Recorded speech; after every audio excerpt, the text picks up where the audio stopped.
শুরু হলো Hamas Israel বন্দি বিনিময়। এরই মধ্য দিয়ে গাজায় আটক ২০ জিম্মির মধ্যে ৭ জনকে মুক্তি দিয়েছে প্যালেস্টাইনের স্বাধীনতাকামী সংগঠন হামাস। বাকিদেরও আজ মুক্তি দেওয়ার কথা আছে।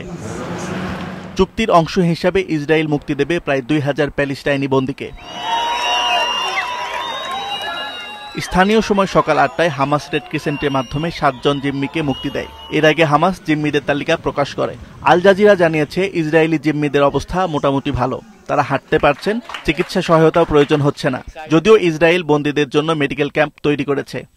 ওয়ালটন এখন দেশের সীমানা পেরিয়ে পৌঁছে গিয়েছে ৫০টিরও বেশি দেশে। ওয়ালটন, ঘরে ঘরে বিশ্বজুড়ে।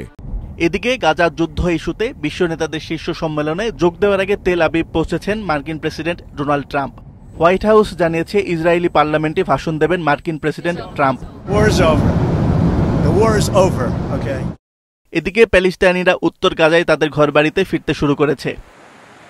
আসিফ আল আমিন, মাছরাঙা নিউজ ডেস্ক।